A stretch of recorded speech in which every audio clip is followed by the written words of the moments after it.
Hey, well, I, I just wanted to talk about this because it's something that's very life-changing for me. It's very emotional for me as well. Um, I pretty much, I've been drinking alcohol since I was like 20. I'm 31 now. It got worse and worse over the years.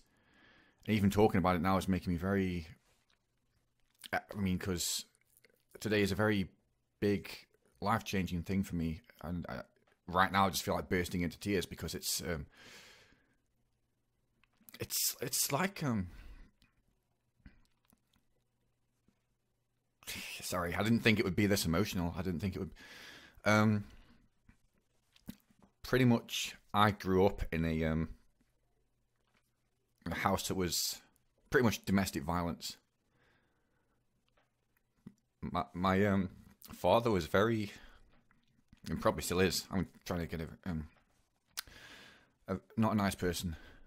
He's very manipulative, controlling, mental abuse, sometimes physical abuse. Um, and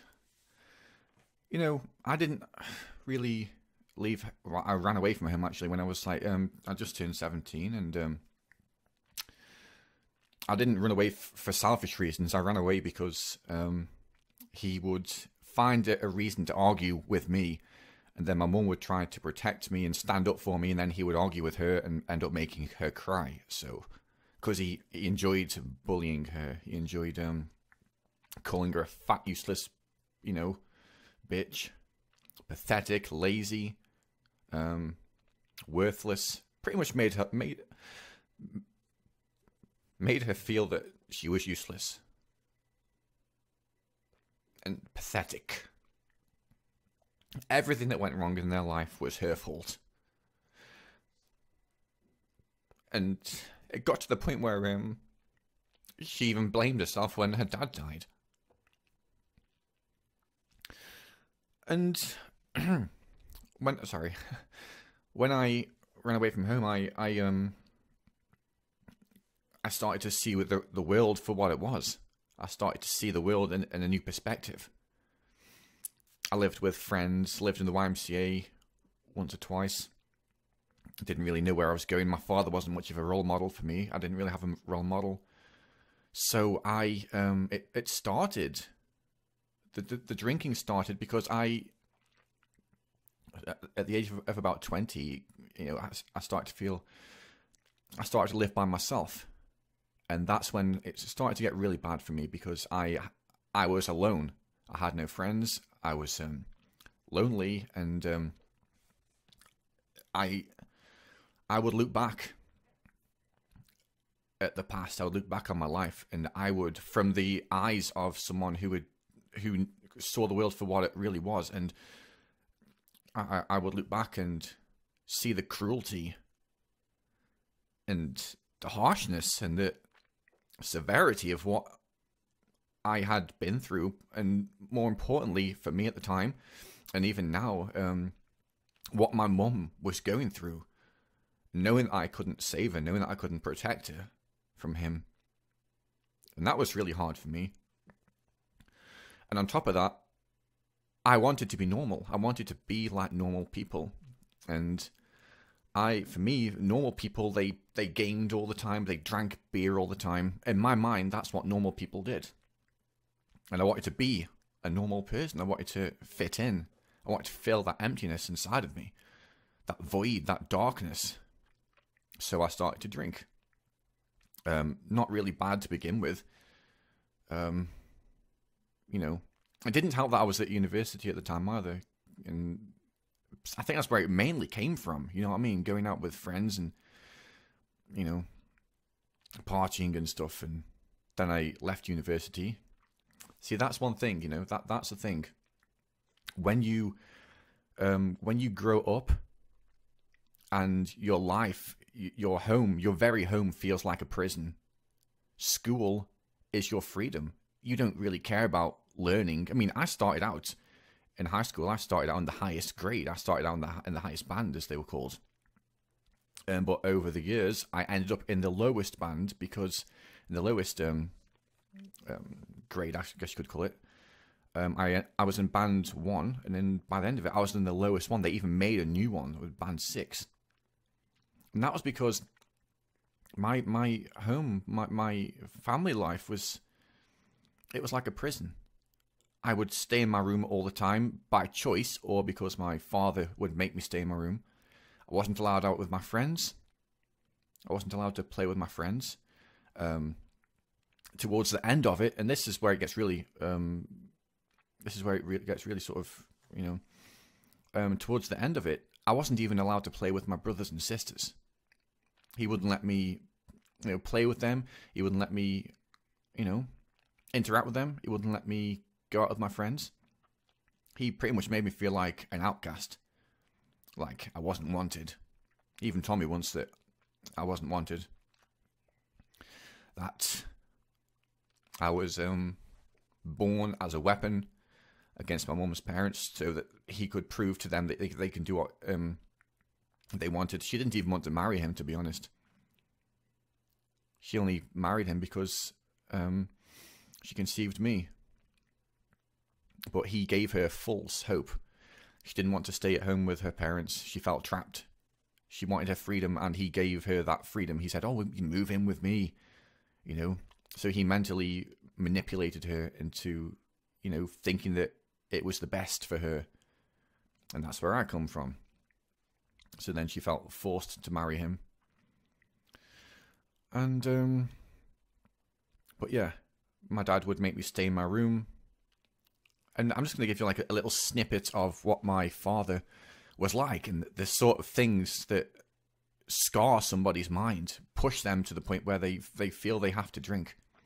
Because you know what I mean? I would say that most of the time people don't drink because people that drink, they have an underlying problem, and they just don't acknowledge it. But I don't want to talk about that. This is the sort of thing that my dad would do. He would make me go to my room, a 14-year-old, go to my room, and I'd have to stay there. And he'd say to me, "If you come down for your dinner, I'm going to fucking smack the crap out of you." So I was too afraid to go down for my dinner. And then at dinner time, my mum would, this one particular time, she would shout up at me, go, "Chris, come down for your dinner now." And I respected her more than I feared him, because she was an amazing woman.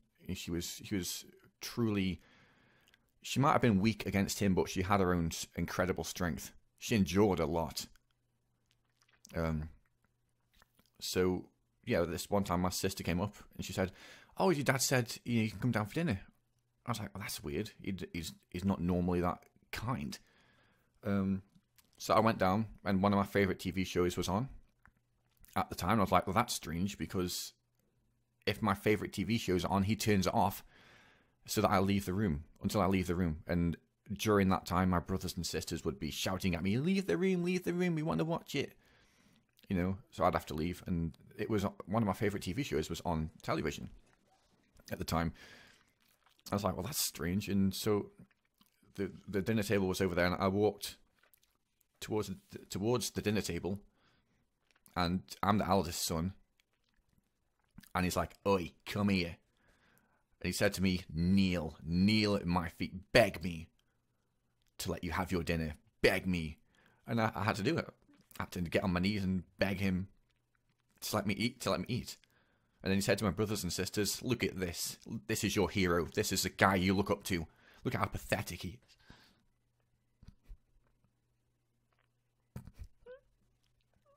It just... that, and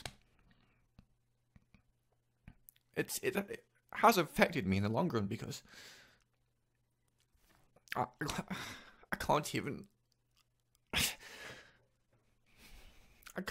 ask women out. I might like a girl, but I can't even ask her out because I'm too shy and insecure about it. Okay, whatever. Yeah. And it didn't help that if he knew that I liked a girl in high school, but I was too shy to ask her out. I was too shy and too afraid to be rejected. He would say that he would call me a gay bastard, an ugly cunt. I mean, you just don't say that to your son. You just don't say that to your son. You don't say that. Because people have killed themselves over that sort of thing. It's just something you don't say to your son. You're supposed to support them. But whatever. Moving on. That's just the sort of thing that I had to live with pretty much on a daily basis. I would, towards the end, I would stay in high school till like 9 o'clock at night just so that I didn't have to go home and face him. And but yeah, the really bad drinking started when I was about 25, 26. My mum was still alive, but I would drink and I would look back, think about what she was going through, think about what he was doing to her, think about the cruelty. That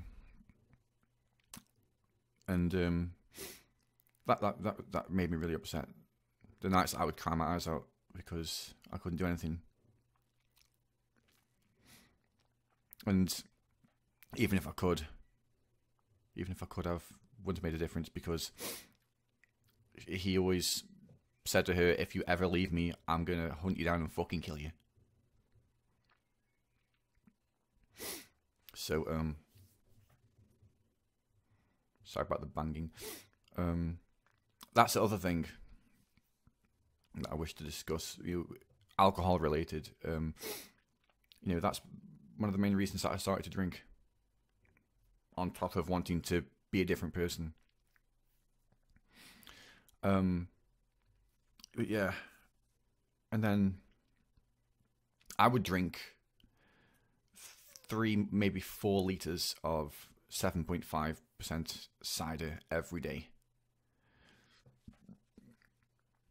I would always start like 5 o'clock in the afternoon and finish at like maybe 3 o'clock in the morning, maybe longer. And, it really, really damaged my life. I mean, I'm fortunate because I'm 31 and, other than maybe acid reflux and stuff, I'd say moderately healthy. But that's why I want to get out of it. Because I'm 31 years old and I don't want to be 45, looking back thinking you've just fucked your life up because of alcohol. You've completely destroyed your life. You spent the past 20 years drinking and look at where it's got you. I mean, it really destroys your life, and it's destroyed mine pretty much.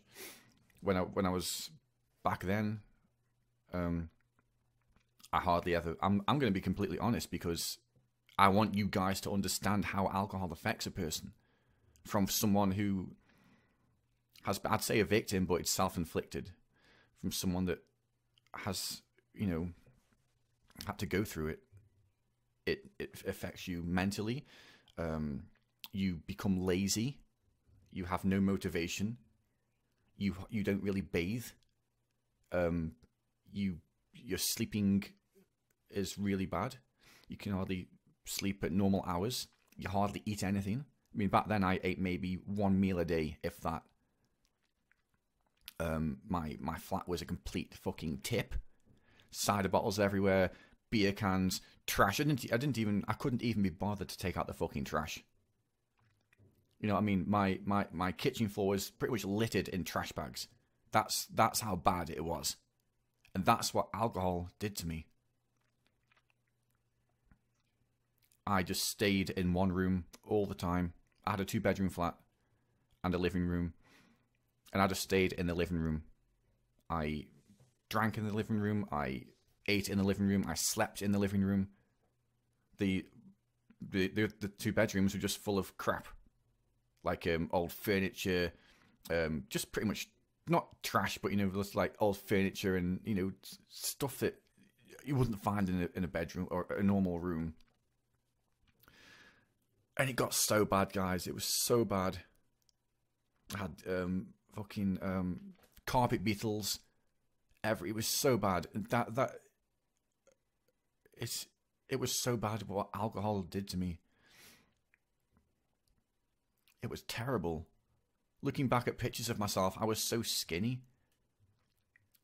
And it's terrible. A 27-year-old should not be living in them sort of conditions. No job. No girlfriend. A house that's a complete fucking tip.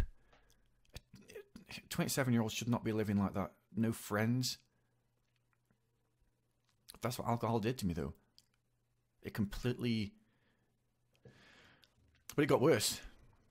Because I was 27, and then one day I got the police at my front door. And it was probably one of the worst days of my life. They said to me, your mum's collapsed. And she's dying.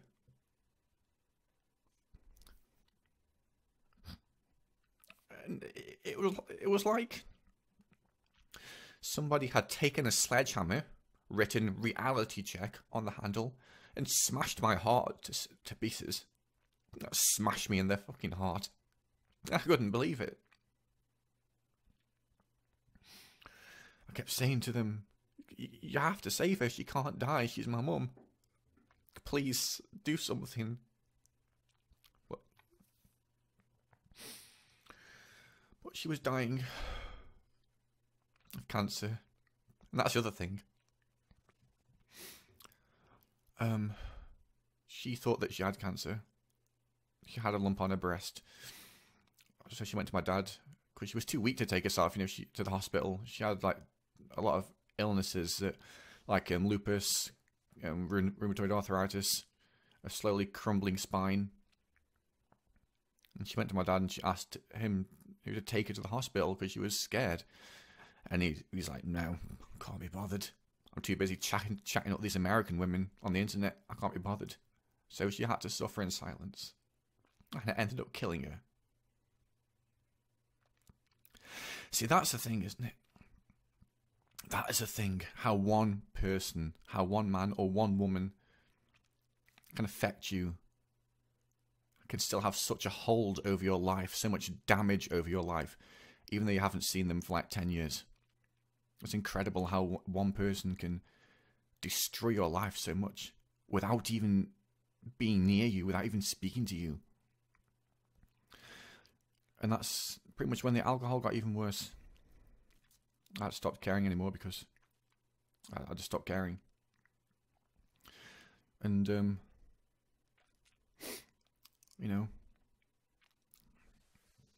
then I met a girl on the internet. I lost her now as well because of the alcohol. My anger issues got a lot worse. I had a harder time with my emotions. I'd get really angry. The amount of computers that I destroyed by punching them, kicking them, all because they didn't obey me. And my anger was so bad, I would shout, I would swear, and it's not as bad as it is, but it's still there. It's still, to be completely honest with you, I went to therapy, and when I was back in England, I went to cognitive behavioral therapy, CBT, and the therapist, she made me face my demons. She made me question where all this anger came from, where all this pain and anger and sadness came from. And I faced it, and an hour later, I couldn't feel anything. I couldn't feel happiness. I couldn't feel joy, sadness, pain, anger, laughter. I even tried to make myself laugh by watching funny things. I couldn't feel love. I told my girlfriend at the time that I didn't even love her because I couldn't even feel anything. And what happened was my brain couldn't cope with the emotions. Like, it couldn't cope. So it shut down my emotions. My brain was like, nope, no. It threw up a red light and just shut my emotions down. I couldn't feel a damn thing. because my brain couldn't cope. And that's the other thing that I've noticed, and some of my friends say it to me as well. Like, I have a very hard time keeping. I mean, I can't see you guys, but keeping eye contact, because it's very uncomfortable to talk about. But it has to be said. I want people to know. I want people to see this. I want to document this. I want people to see what alcohol does to you. You know what I mean? And yeah, I met this girl, and I moved to the Netherlands to be with her. We were together for about 4 years. We broke up about 3 months ago because of my anger issues. Never physical stuff, just shouting at her when she pissed me off. Pretty much doing to her what my dad did to my mum. I realised at that moment that I was becoming like him. But it was too late for me. I didn't care.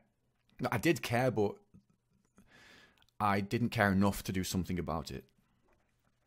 I didn't show her any respect. It was ups and downs. You know, it was ups and downs.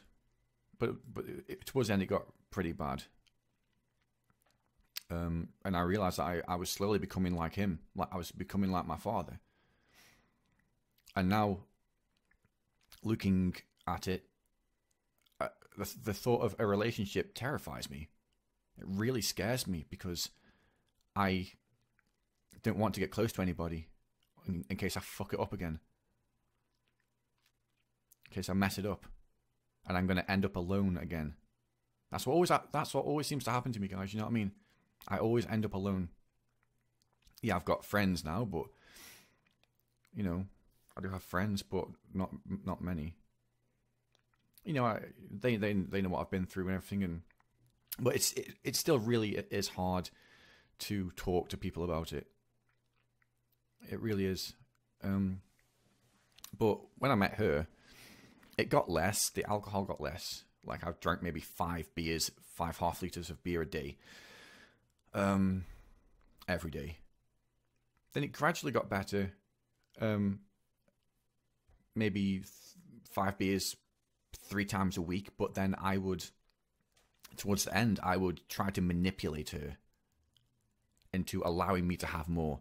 If she didn't let me have more, I would get angry. And if I didn't make her cry, that wasn't good enough. I wanted her to understand that she does not tell me what to do.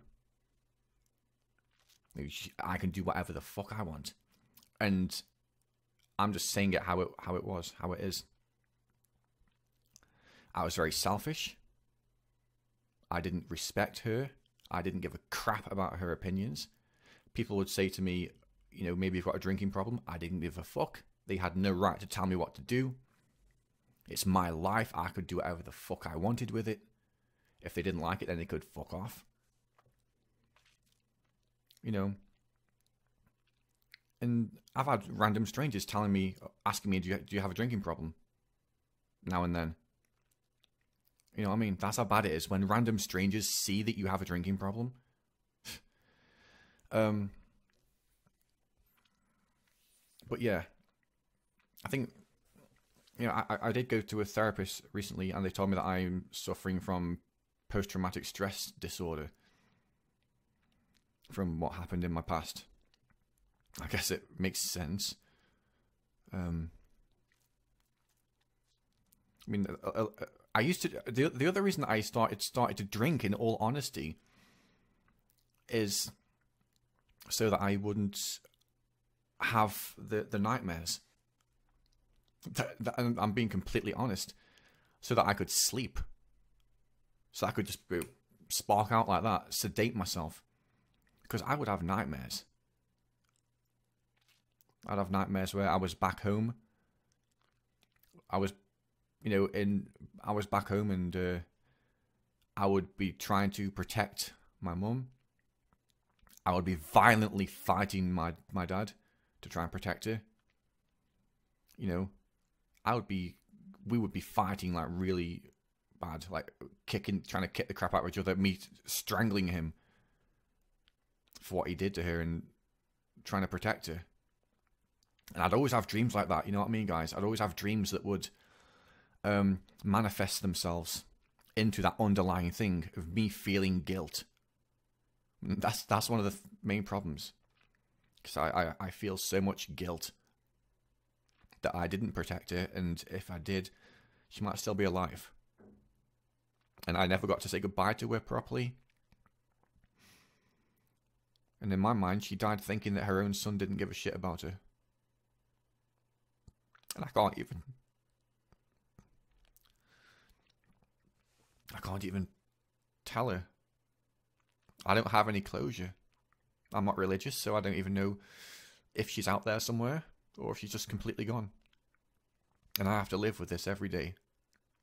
And it's like my ex-girlfriend said to me, and she's not the first person to say this to me. The reason that I always end up alone is because I truly believe that I don't deserve to be happy. I don't deserve love. I don't deserve it.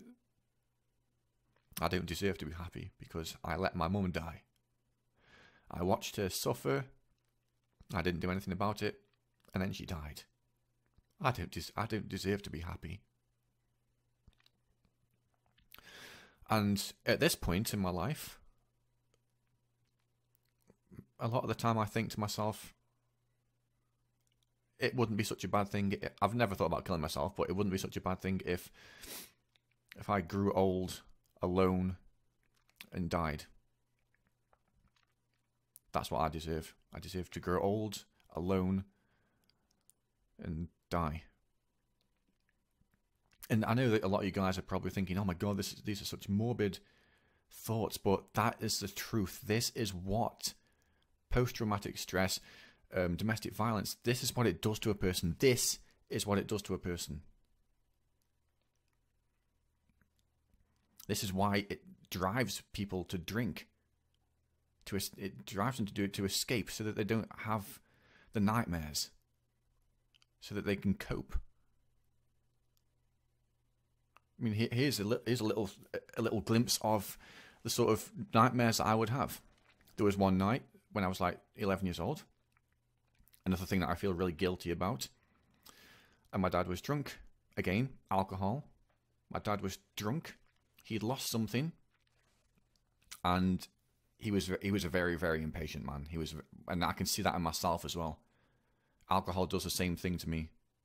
And he's like, where is it? Where is it? I can't find it. I can't find it. Where is it? Where is it? Where is it now? Where is it now? And of course, me and my brothers and sisters are running around trying to find the damn thing.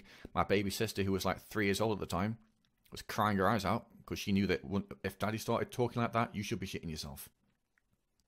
She knew that even at that age. If your daddy started talking like that, you should be fucking shitting yourself. A 3-year-old, for fuck's sake. And my mum picked her up to protect her and to cradle her and to comfort her. And that was it. My dad fucking lost it. And he beat 7 bells of shit out of my mum. He tried to kill her. Because he thought, if I punch her enough in the temples of her head, that'll kill her. And I could still hear her, even though it was so long ago, I can still hear her screams in my head. I can hear her crying and screaming. And every scream being interrupted by each blow to her head. And when I was like 18, maybe 19, I had a dream that I was back there on that night, but I was that age. I was 19, but I was back there on that night that it happened. And I heard her screaming. And this is what it does to you. I was back there on that night in the dream. I heard her screaming, and I ran downstairs to try and protect her. But she was dead on the floor, and her face was frozen in such fear. She was terrified. And her blood was everywhere. And my dad, even though she was dead, he was just like fucking punching the shit out of her.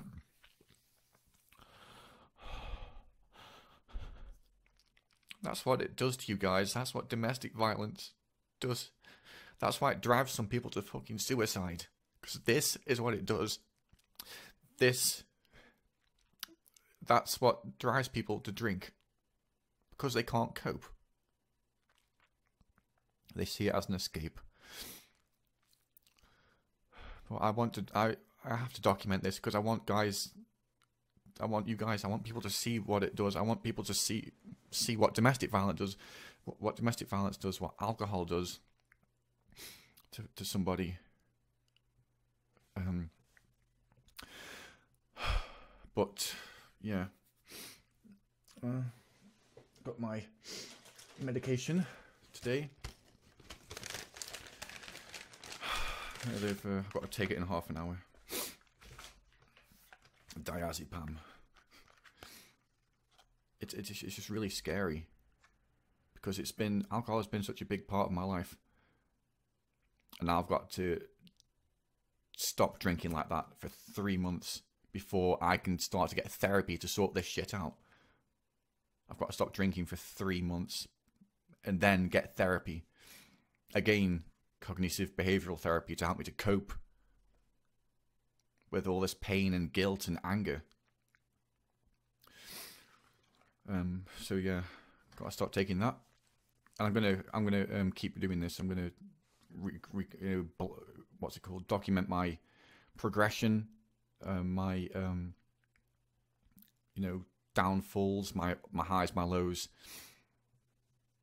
Even if I have to get my roommate to film such things, I'm gonna do it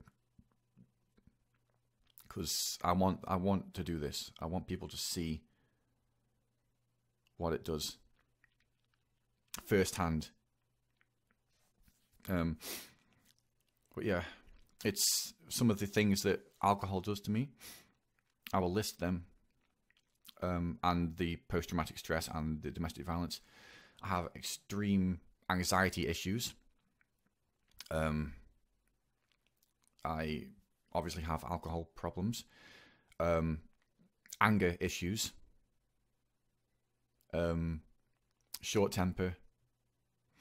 I can't really socialize with people. When I drink, I'm very lazy. I don't do the things that I need to do in my life to make my life better.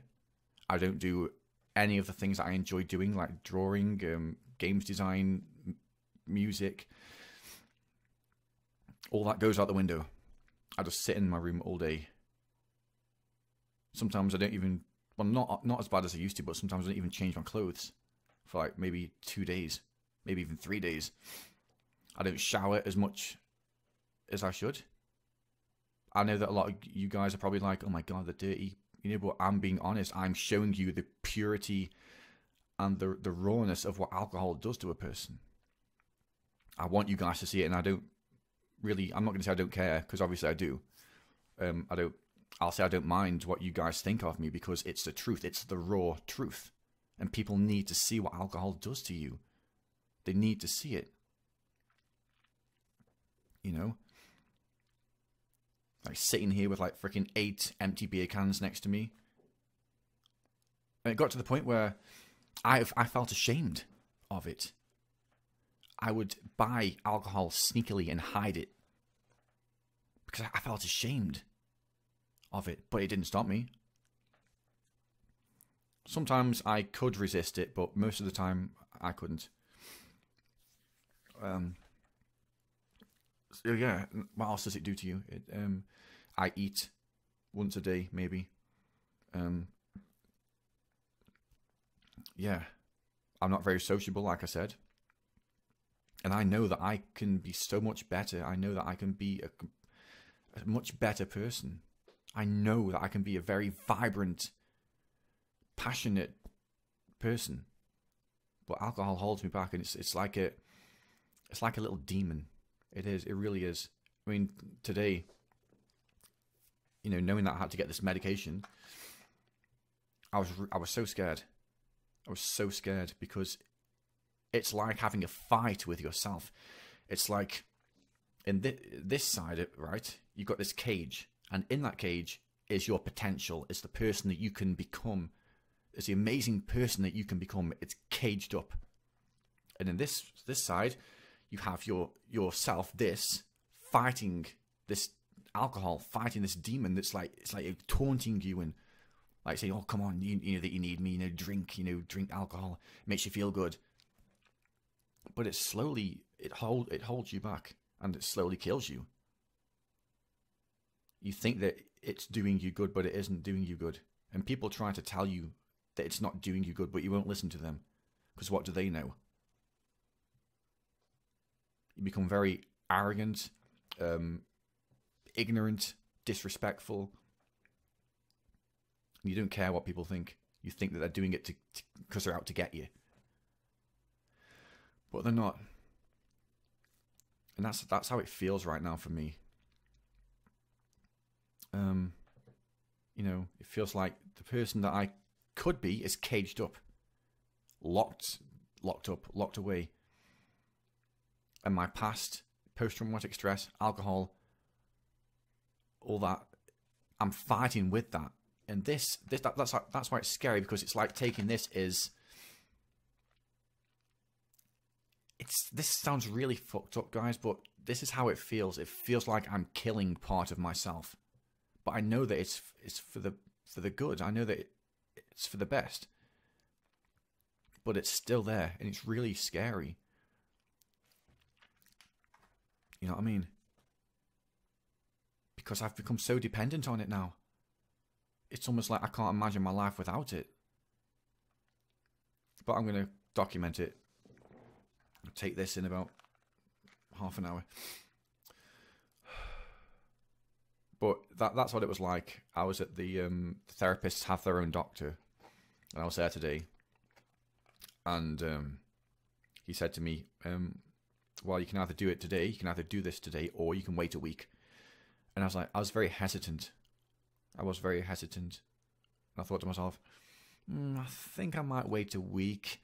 But then I thought to myself, if you wait a week, then you're going to wait another one, and another one, and another one.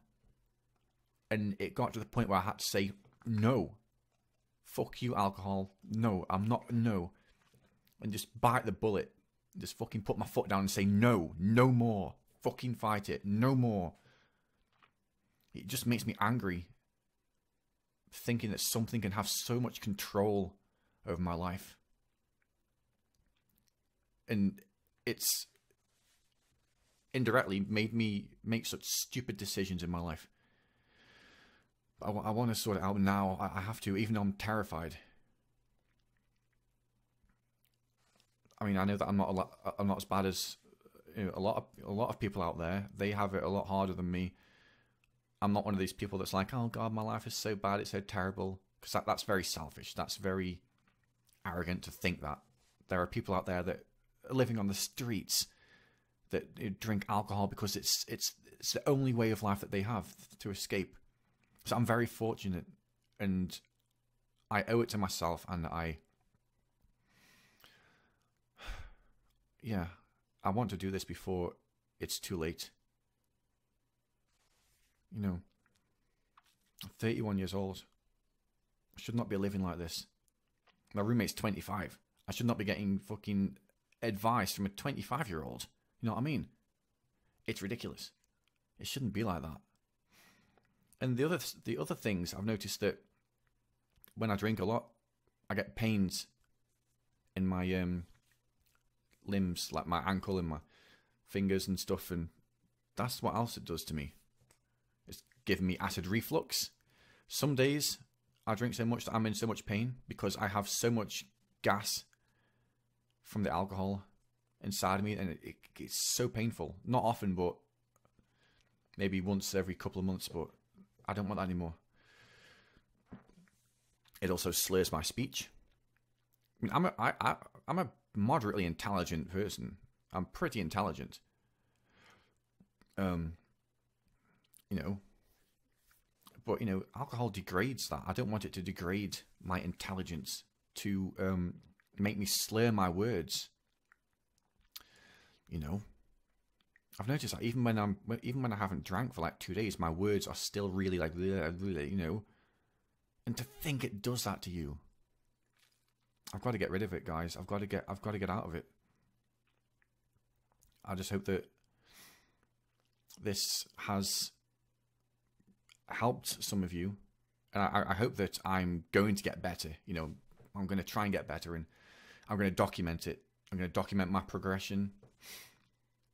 You know, and I know that I cried a little bit, but you know what I mean. That's, like I said, that's the rawness of it. That is the blunt truth of what domestic violence and post-traumatic stress and alcohol does to you. And I wanted you guys to see that. I wanted you guys to see it, how it is, how it can damage somebody in such a profound psychological and physical way.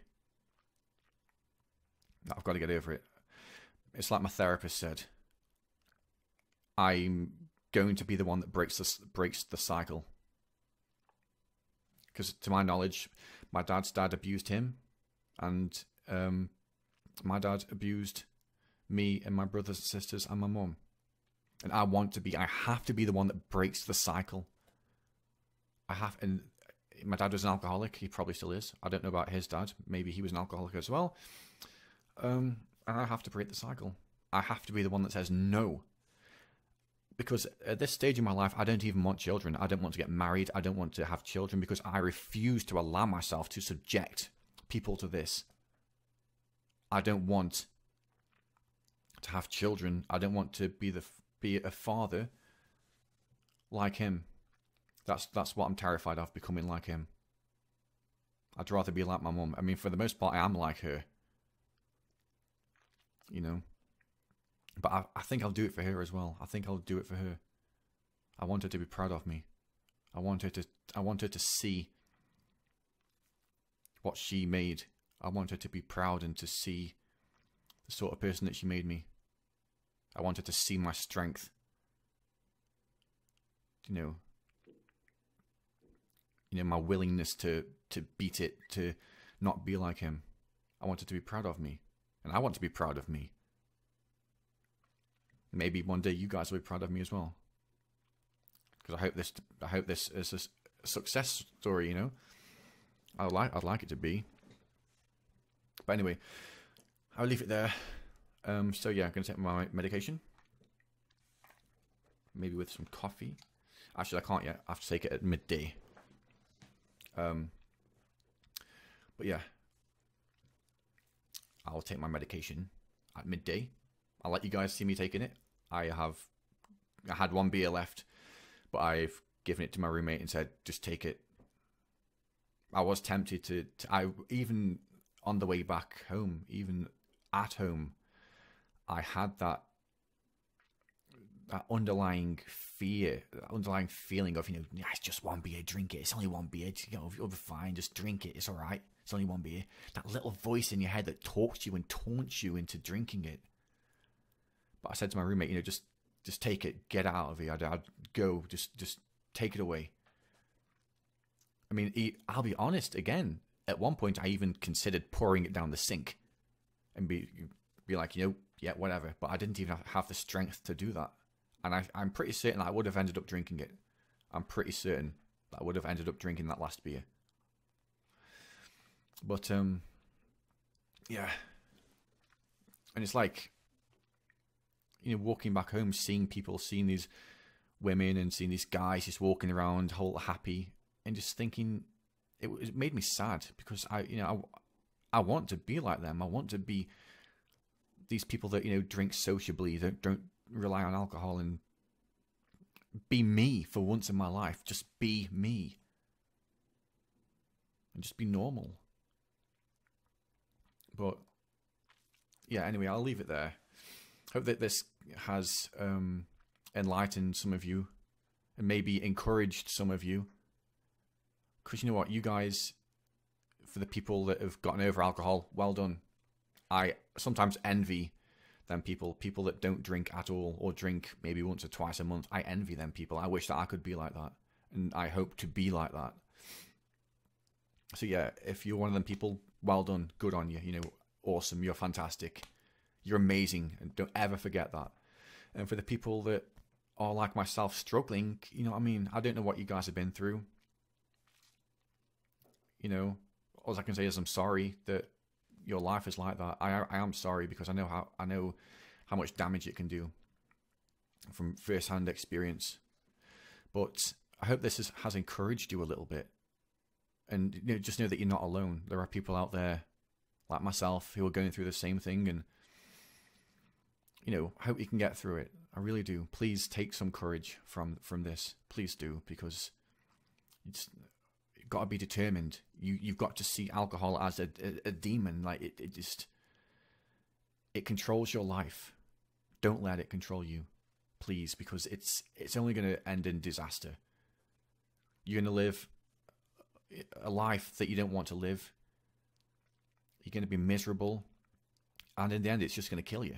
And is that really worth it, guys? Is it really worth it when you could have spent them years doing the things that you love, doing the things that you enjoy, being happy, being truly happy, going outside and smelling the fresh air, rather than staying at home or staying in a bar all the time, drinking alcohol, slowly killing yourself?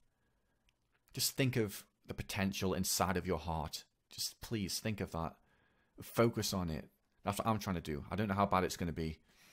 For me, I don't think it's going to be easy, to be honest.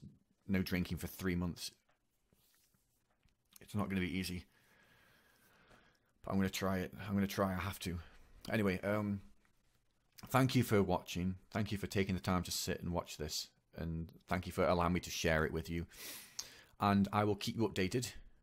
Maybe in the next couple of days. Any progress that I make, I'll keep you updated. All right, thank you guys. You're awesome, and thank you for being awesome. Thank you for being you. Thank you for just being amazing. Okay, thank you. All right, I'll see you guys in a couple of days or something. So yeah, bye-bye.